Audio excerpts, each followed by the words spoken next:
My husband kissed me goodbye, saying he was just going out with friends. 4 hours later, he walked in with a divorce lawyer and a stack of papers. No warning, no explanation, just cold, calculated betrayal. He thought I'd sign without a fight. He thought I'd crumble. He thought he was in control. But what he didn't know? I had already started plotting my revenge, and when I was done, he would regret ever underestimating me. "I'll be back in a few hours," my husband, Daniel, said, grabbing his coat from the rack. His voice was casual, too casual, the way someone speaks when they want to make sure you don't ask questions. "Where are you going?" I asked, not because I was suspicious, but because I always asked. It was our routine. "Just out with some friends," he replied, giving me a quick smile. It was the same excuse he'd used 100 times before. I nodded, distracted by the dishes in the sink. He left without another word, and I didn't think much of it. But 4 hours later, he walked back through the door. He wasn't alone. A man in a navy blue suit followed him inside, a leather briefcase in one hand, a stack of papers in the other. My stomach tightened. The kind of tension that your body recognizes before your mind catches up. "Emily," Daniel said, his voice careful now, measured. "This is Mr. Carter." The lawyer nodded. "Good evening, Mrs. James." Mrs. James, my married name, the one I wasn't prepared to let go of just yet. Daniel exhaled sharply, his hands tightening into fists at his sides. "We need to talk." It was the way he said it, slow, steady, final. I glanced at the lawyer, then back at my husband. "Talk about what?" Daniel swallowed. I saw it then, the hesitation, the guilt he was trying to push down. "I'm filing for divorce." For a moment the words meant nothing, just sounds in the air, letters strung together in a way that didn't register. "What?" I whispered. He sighed, as if this was exhausting for him, as if I was the one being unreasonable for not expecting this. "I've already spoken to Mr. Carter," he continued. "Everything is ready. We just need to go over the paperwork." I stared at him, waiting for some kind of explanation, an apology, anything. But he only glanced at his watch, like he had somewhere else to be. My voice came out quiet, steady. "You went out with friends." Daniel blinked. "What?" "You said you were just going out with friends." He rubbed the back of his neck. "Emily, don't make this harder than it needs to be." My hands clenched at my sides. He had planned this. It wasn't a conversation, it was a decision, already made without me. "How long?" I asked, my voice sharp now. "How long, what? How long have you been planning this?" He sighed again, looking at the lawyer as if I was the unreasonable one. Mr. Carter simply adjusted his tie and opened the briefcase, taking out the stack of neatly prepared documents. I looked at the papers, at Daniel, at the way his expression had already shifted to something distant. He was already gone. I took a slow breath, forcing myself to swallow the lump in my throat. "All right," I said finally, my voice calm. "Let's talk." Daniel looked relieved. He had no idea what was coming. I sat across from them, my hands resting on the cool wooden surface of our dining table. The same table where we had shared meals, argued over bills, planned vacations. Now it held neatly stacked divorce papers and a lawyer who wouldn't meet my eyes. Daniel shifted in his seat, watching me like he was expecting me to break down. Maybe that was what he wanted. A quick, clean break. No mess, no emotions, just a signature and a quiet goodbye. I glanced at the documents, scanning the impersonal legal terms that reduced a marriage to assets, liabilities, and signatures. Everything was prepared in advance. My name already typed out in black ink, like an afterthought. He hadn't just made this decision today, or yesterday. This had been in motion for weeks, maybe months. "You were never just going out with friends," I murmured. The realization hit me as I said it. Daniel's jaw tightened, but he didn't deny it. He just sat there, his silence louder than any excuse he could have given. I let out a slow breath, the weight of it settling deep in my chest. When were you going to tell me? He exhaled through his nose, shifting uncomfortably. Emily, come on. There's no point in dragging this out. Dragging this out, like our marriage was a formality he was impatient to get over with. I looked at Mr. Carter. He was professionally detached, his pen poised over the paperwork, waiting for my compliance. I could almost hear his thoughts. Sign the papers. Make this easy. Be the woman who lets her husband walk away without a fight. I pressed my palms against my thighs, steadying myself. Is there someone else? Daniel blinked. What? I kept my voice even. Are you leaving me for someone else? His fingers drummed against the table. Just for a second. A small, betraying movement. This isn't about that. I watched him carefully, the way he wouldn't quite meet my eyes, the way his lawyer immediately turned the page, as if to rush past the uncomfortable parts. That was my answer. I swallowed the bitter taste in my mouth and nodded. I see. Daniel straightened his posture, misreading my calm for resignation. Look, I want this to be civil. I'm willing to be fair. Fair. I almost laughed. Fair would have been a conversation before he met with a lawyer. Fair would have been not being blindsided in my own home. I picked up the first page, pretending to read, but my mind was already somewhere else. I thought about the joint bank accounts, the investments, the little details he had never paid attention to. But I had. I thought about the things I knew about him that he assumed I had never noticed. I glanced up at him, finally letting myself see him for what he was. A man who wanted a clean escape. A man who thought he had already won. I placed the papers back on the table and folded my hands neatly in my lap. Then, with the calmest voice I could manage, I said, "All right, Daniel. Let's talk about what's fair." The flicker of discomfort in his eyes told me he wasn't ready for what was coming next. Daniel's relief was almost laughable. He thought my willingness to talk meant I was going to make this easy for him. He leaned forward slightly, gesturing toward the documents. "The division is straightforward," he said, slipping into the same smooth, reasonable tone he used whenever he wanted something. "I kept things fair. You get half the savings, the house stays with me, and we split the investments. No drawn-out fights. No unnecessary drama." I raised an eyebrow. "The house stays with you?" He hesitated, but only for a second. "Yeah, I put more into the mortgage over the years. It just makes sense." I almost admired his confidence. Almost. "You mean the house I decorated? The one I handled all the maintenance for because you were too busy?" My voice was calm, but I saw him stiffen. Daniel exhaled through his nose, rubbing his temple. "Emily, let's not do this." Not do this. He meant don't push back. Don't make this harder. Don't challenge the script he's already written in his head. I picked up the papers again, pretending to read carefully. I let the silence stretch, let him shift in his seat. I already knew I wasn't signing anything today. What I needed now was information. "How long have you been planning this?" I asked, flipping a page without looking at him. Daniel hesitated again. A while, vague, safe, convenient." I glanced at Mr. Carter, who kept his gaze politely lowered. He knew. Of course he knew. Daniel had prepared this well in advance. A man doesn't just decide over dinner that he wants a divorce and have legally binding documents ready within hours. I set the papers down and folded my hands. "All right, let's talk about the money." Daniel frowned. "What about it?" "I'll need access to all financial records," I said smoothly. "Every joint account, every investment.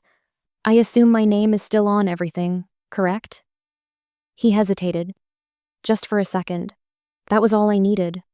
I already knew the answer. I just needed him to confirm it. There's no need for that, Daniel said quickly. Too quickly. I've already outlined what's fair. We can settle this without digging through old statements. I tilted my head, letting him see the wheels turning in my mind. You mean without me seeing what you've been doing? Daniel opened his mouth, then closed it. Mr. Carter finally cleared his throat. Of course, Mrs. James has the right to review all financial documents before signing. Daniel shot him a look. The lawyer avoided his gaze. So there it was. I smiled. Good. I'll have my lawyer reach out. Daniel stiffened. Your lawyer? I leaned back in my chair. Did you think I wouldn't get one? His jaw clenched. This wasn't how it was supposed to go. I was supposed to be shocked, heartbroken, cooperative. He had expected me to just sign, to accept whatever he deemed fair. I picked up my phone and scrolled casually through my contacts. I assume you've already moved money around, I said, watching him carefully. It's fine, I'll find it. Daniel's fingers twitched on the table. He opened his mouth, then stopped himself. I stood up, smoothing out my sweater. I'll need a copy of these documents. I'll have my lawyer go over them. We'll be in touch. Daniel blinked. You're leaving? I grabbed my keys. For now. His lips pressed into a thin line. Emily, we don't have to turn this into a battle. I smiled, but there was no warmth in it. You started the war the moment you walked in with a lawyer instead of a conversation. He exhaled sharply. You're being dramatic. Am I? I grabbed the divorce papers and tucked them under my arm. See you soon, Daniel. I walked out the door, my heart pounding. I had no plan yet, no strategy. But I knew one thing for sure. Daniel had spent months preparing for this divorce. I was about to make him regret every second of it. I spent the next 2 days in a controlled fury, moving in silence, gathering what I needed. I didn't cry, didn't scream, didn't fall apart. That's what Daniel had expected. That's what men like him count on, that their betrayal will leave you so shattered that you don't think clearly. But I was thinking clearer than I had in years. I found my lawyer the next morning, a woman named Teresa Wells. Sharp, director. The kind of person who didn't waste time sugarcoating things. I sat in her office, the divorce papers spread out between us. He wants you to roll over, she said after skimming through them. The terms are insulting. I smirked. He thinks I won't fight back. She tapped her pen against the desk. What do you know about his finances? Enough. More than he thought I did. Daniel had been shifting money for months. Not big, obvious transfers. He was too careful for that. But I had access to everything before he thought to lock me out. The last few years, I'd watched as certain amounts disappeared, as credit cards I didn't recognize were suddenly paid off. At first, I thought it was normal. Small expenses, extra savings. Now, I saw it for what it was. Him preparing for an escape. I slid a folder across Teresa's desk. Bank statements, transfers, flagged transactions. Her eyebrows lifted. You came prepared. I leaned back. I came to win. That evening, I went home and opened the accounts I still had access to. I checked Daniel's social media, searched his name in business records. Every piece of information was another crack in the foundation he had tried to build. And then, I found it. An unfamiliar name attached to a shared account. A woman. A woman he had been paying for months. My stomach went cold. So this was why. This was what had pushed him to finally do it. He hadn't just fallen out of love. He had replaced me. I stared at the screen, my pulse steady, my breathing calm. He thought he had blindsided me. He had no idea what was coming next. The next morning I met Teresa again. I laid the folder on her desk. She opened it, scanning quickly. Her eyes flicked up to mine. Who is she? Someone who thinks she's won, I said smoothly. Teresa leaned back, a slow smile forming. You want to make him pay? I exhaled, the weight of everything settling in my chest. I want to make him regret ever thinking he could play me. I didn't confront Daniel right away. That's what he would have expected.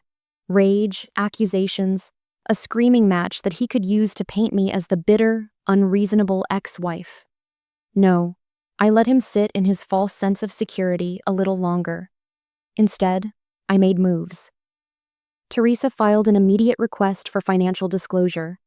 Every account, every asset, every transaction had to be laid bare. Daniel had spent months preparing for this divorce, thinking he'd positioned himself perfectly. But he hadn't prepared for me. I stayed quiet as he received the legal notice, watching his reaction carefully. The first flicker of irritation when he saw the demand for financial records. The way his lips pressed into a thin line, his nostrils flaring just slightly. He hadn't expected me to dig. "Why are you doing this, Emily?" he asked one evening, his voice tight. "I'm offering you a fair deal." I met his eyes and held them. "Fair for who?" His jaw tightened. "You're making this messy." I let out a soft laugh.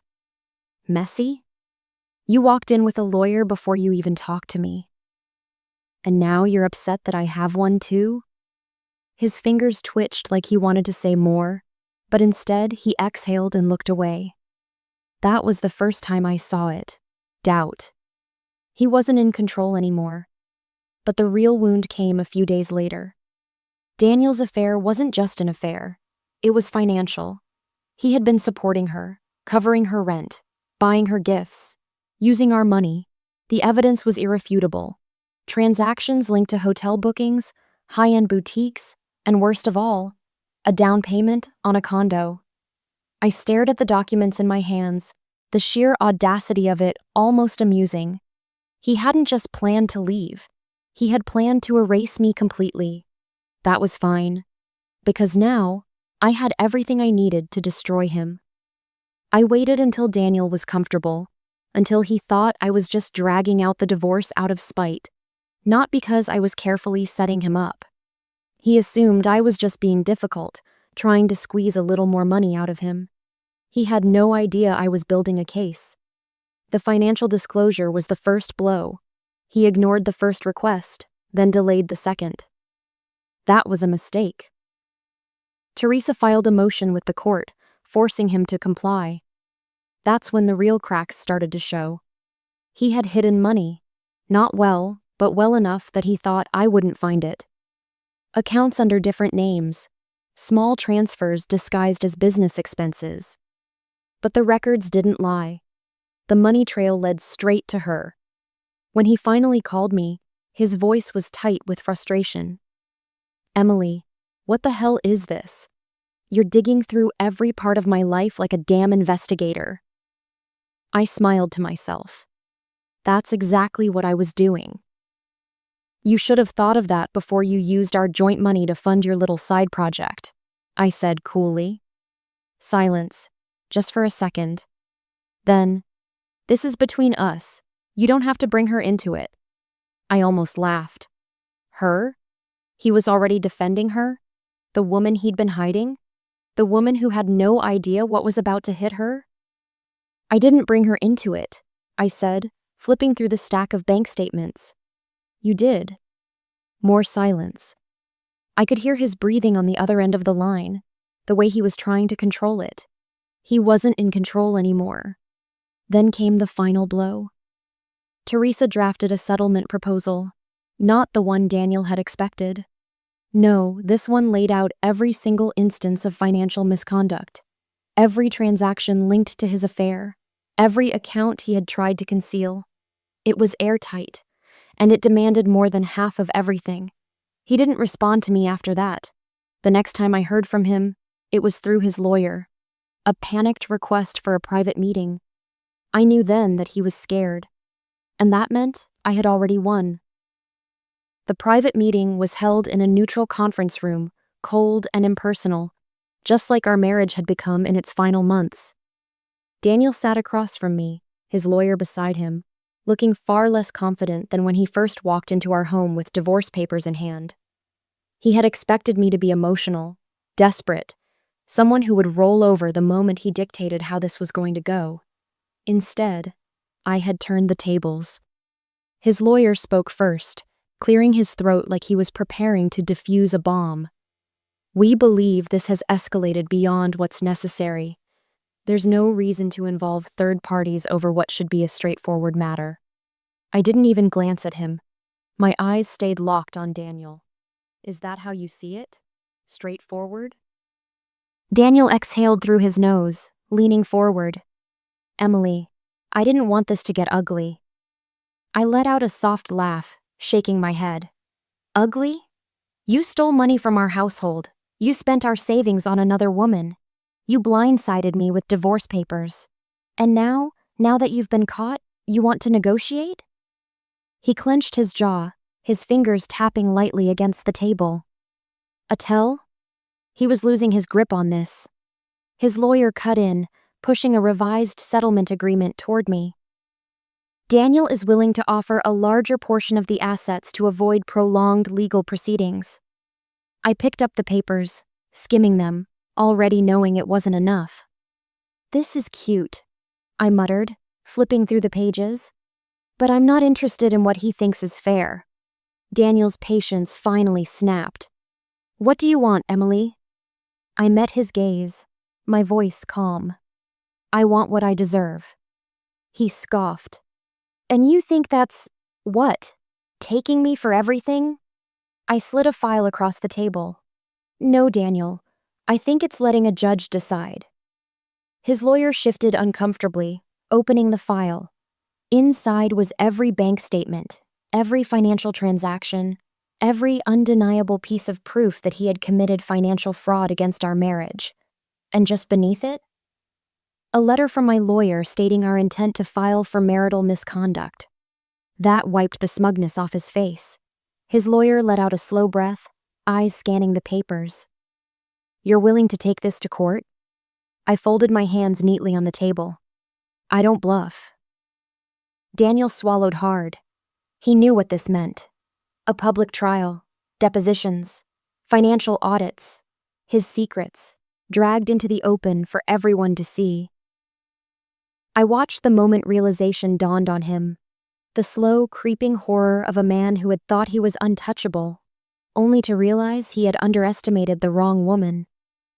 "I suggest you take the night to think it over," I said smoothly, standing up. "Because after tomorrow, this deal is off the table." Daniel didn't say a word. He just sat there, his hands clenched into fists, while I walked out the door. For the first time since this all started, he was the one left behind. Daniel called the next morning. Not his lawyer, him. His voice was different this time, missing the arrogance that had coated it just days ago. He wanted to meet. He wanted to talk things through. I let him wait. I had no interest in meeting him on his terms. He had chosen how this divorce started, but I was going to choose how it ended. Instead, I had Teresa send him the revised settlement, one that accounted for his financial deception, his affair, and the sheer disrespect of how he tried to discard me like I was nothing. It demanded more than half of everything. The house, the savings, the investments. He called again. This time, his voice was tight, controlled, like he was barely holding it together. "Emily, this is insane. You're asking for too much." I leaned against my kitchen counter, staring out the window at a city that suddenly felt mine again. "You thought it was fair when you spent our money on someone else. You thought it was fair when you blindsided me with divorce papers. And now? Now it's too much?" He sighed heavily. "I don't want to go to court." I smiled.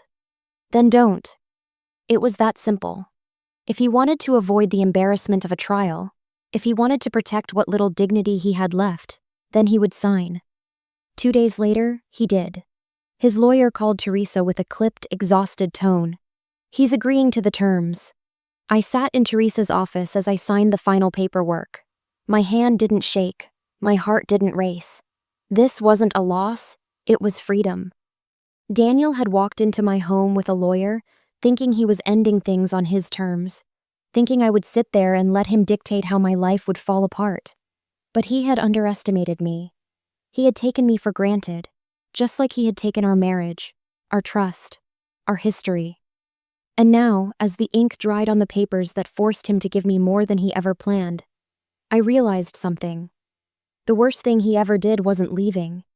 It was assuming I needed him to stay. I didn't block Daniel's number. I didn't need to. He never called again. His silence was its own kind of apology, a quiet acknowledgement that he had lost. I heard through mutual friends that things with her, the woman he left me for, didn't last. It turned out, she didn't want the man he became after I was done with him. That wasn't my problem. Months passed. Then a year. One morning I woke up in my own home, a home that belonged to me, not to us. My name was the only one on the bills, the accounts, the paperwork.